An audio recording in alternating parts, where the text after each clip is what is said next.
गोद में खेलने वाले मुन्ने मुन्ने प्यारे प्यारे बच्चे सभी के लिए मेरी सेवा बंदी हो। साये वंदनी साये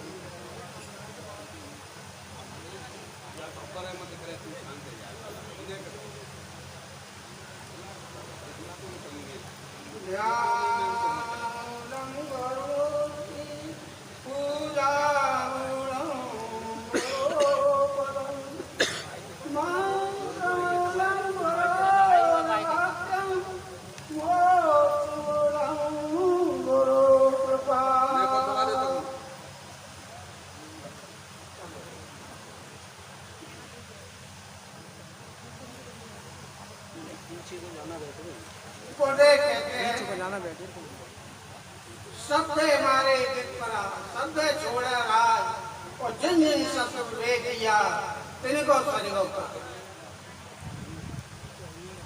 शब्द बड़ा सोच के और समझ के बोलना चाहिए, विचार करना चाहिए। हमें बेविचार करे जो बोलेगा वो पाछे पछताए।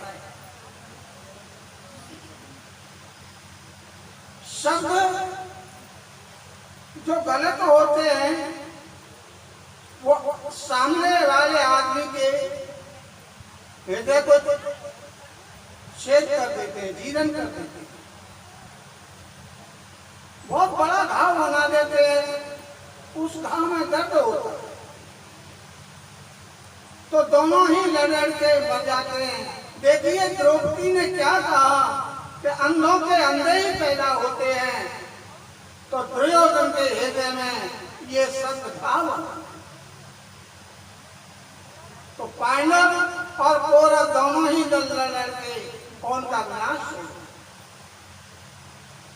एक शब्द तो राग कराता है और दूसरा शब्द बैराग कराता है। राजा कैसे कैसे योगी मच्छंद्रनाथ सिंह की रानियों के रसीले शब्द सुन सुन के और उनने अपना बैराग की ज्ञान वैराग को खड़ग और ढाल वैराग की गाते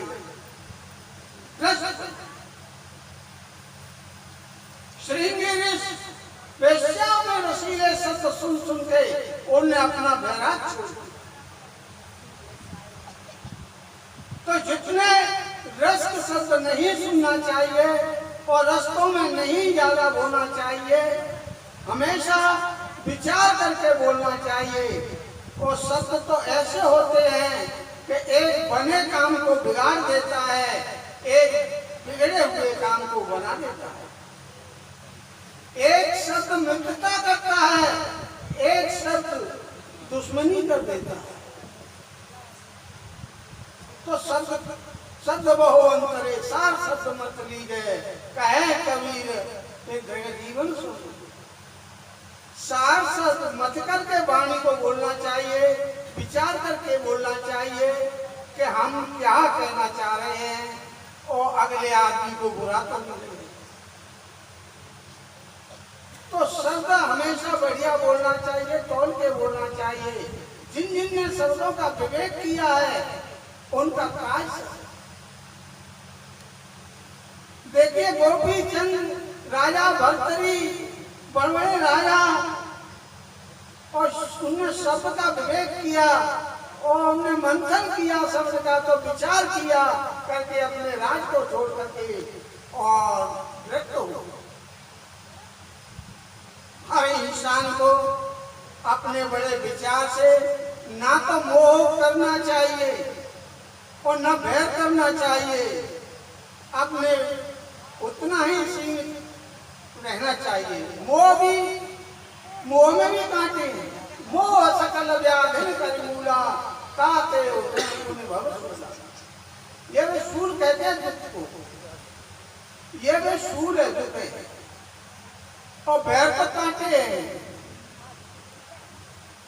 तो गुरुदेव बताते हैं क्या बड़े भाग्य मानुष तन पावा सुर बोलो असल ग्रंथ गावा।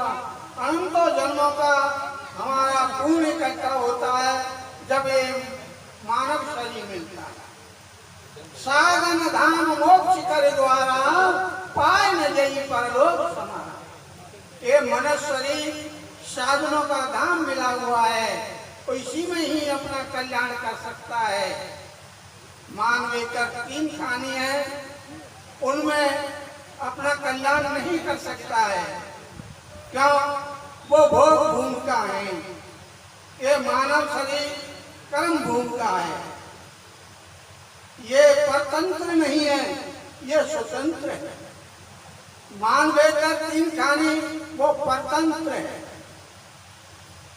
पशु जिस खाने में जिस स्थिति में जन्म लेता है उसी स्थिति में मर जाता है, अपनी प्रकृति के अधीन, और वो अपना जीवन जीता है। मनुष्य में बुद्धि और विवेक है, वो बौद्धिक नहीं है। पशु पक्षी वो हमेशा सहनी जीव है, और ये मनुष्य तो पशु अच्छे हैं। क्यों? पशु चारा खा करके और पेट भर करके उसी पे कच्ची पेशाब करके बैठ जाता है। वो ये नहीं सोचता कि मैं कल क्या खाऊंगा।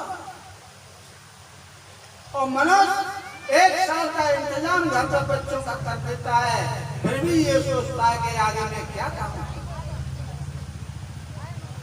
वो गलतियां करने चल लेता है, चोरी, हत्या, बेईमानी, चुगली करने चल लेता है। ये मानव शरीर मिला हुआ है, बड़े सौभाग्य की बात है। इसके लिए देवता तरसते हैं कि हमें मानव शरीर मिल जाए तो हम अपना कल्याण करें। एक मानव शरीर ये ऐसी है कि इसी में मानव जीवन में ही अपना कल्याण कर सकता है। इसलिए मेरे बहन भाई सभी लोग अपने जीवन को अपना कल्याण में लगाएं। क्यों? कि जब तक आप अपने 10 दोस्त नहीं त्यागोगे, गाली, निंदा, झूठ, चोरी, हत्या, व्यभिचार, राग, द्वेष, मान, छल, अहंकार, अरे 10 दोषों को त्याग कर दोगे, अपना जीवन जियोगे तो आपको स्वतंत्र जीवन, आपको ना किसी से बैर रहेगा, न किसी से प्रेम रहेगा, सम रहोगे, सम जीवन जियोगे। और ये बार बार मनुष्य नहीं मिलता है। बड़े भाग मानुष पावा, बड़े भाग का है। क्यों? हाथी तन, भैंस तन, ऊंट तन, ये बड़े बड़े जानवर हैं, इसकी तो कहा ही नहीं। सदगुरु ने कहा मानव बड़े भाग मानव तन। तो ये मानव शरीर बड़े भाग से मिलता है, उसको हम पशुता में मिटा देते हैं।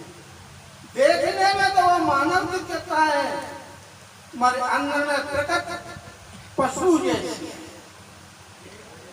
आकृति, उसका रूप तो मनुष्य का सा है, मगर उसके अंदर में पशुता भरी, पशु की तरह जीवन जी रहा है।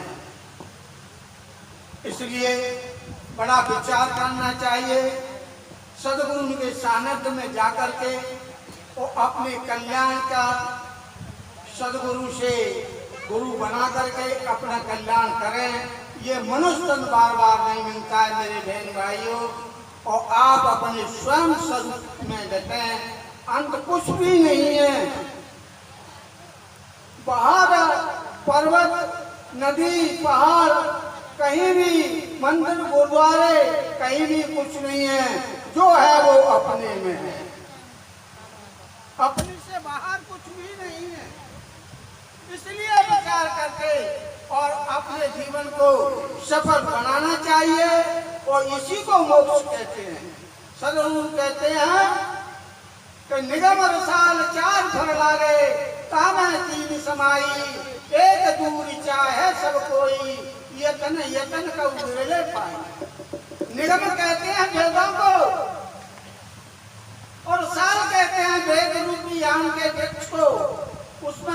पर लगे हुए हैं। अर्थ, धर्म, काम और मोक्ष।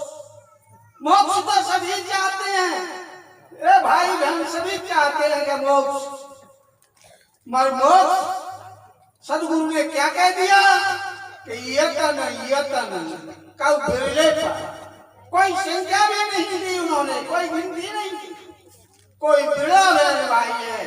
सभी के लिए ये लागू है, बहन हो या भाई हो या नपुंसक हो, कोई भी हो, मानव जाति हो, और सभी के लिए लागू है कि वो इस जीवन में अपना कल्याण कर सकते हैं। समय के अभाव के देखते हुए मैं इन्हीं शब्दों के साथ अपनी वाणी को विराम देता हूँ।